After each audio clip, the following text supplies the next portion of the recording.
নমস্কার, আজ বানাবো মাটন।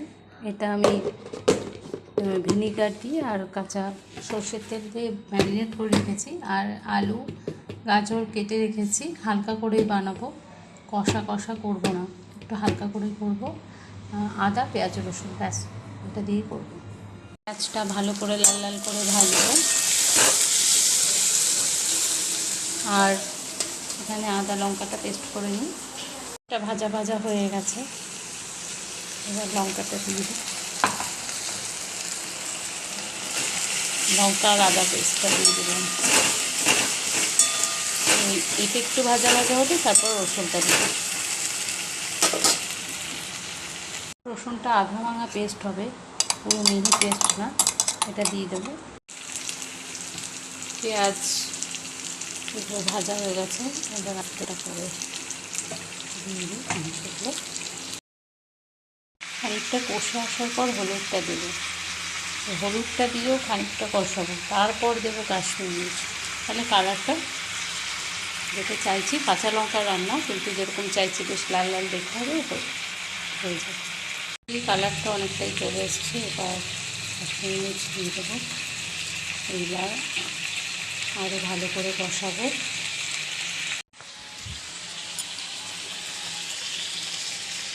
কাঁচা তেল দিয়ে দেবো।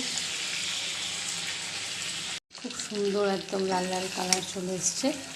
ফোনে অতটা বোঝা যাচ্ছে না, দেখে বলবেই না এটা সবুজ লঙ্কা দিয়ে রান্না করা, মনে হচ্ছে একদম পাকা লঙ্কা দিয়ে করা। আর এতে দিয়েছি একটা কাঁচা রসুন। এটা নিয়ে একদম মানে কে নেবে, আমি তো ভাগেই পাই না। এটা নিয়ে পুরো যুদ্ধ চলে। তো এবার এটা সেদ্ধ হতে দেবো প্রেশার কুকারে।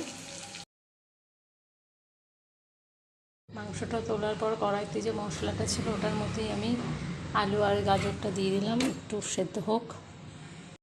জল দিয়ে দেবো, জলটা গরম করে নিয়েছি।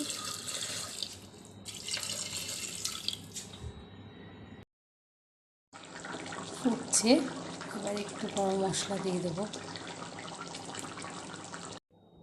সম্পূর্ণ রেডি হয়ে গেছে মাটনের ঝোল। এটা মাটন কষা না।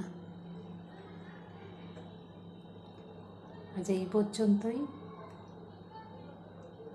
রান্নাটা তো দেখালাম, বাইরেটা দেখাই। বাইরেও মেঘ করেছে, বৃষ্টির আশায় আছি। যতই রান্নাবান্না হোক না কেন, মনে মনে খালি মনে হচ্ছে যে একটু বৃষ্টি হলে ভালো হতো। বৃষ্টির আশায় আছি।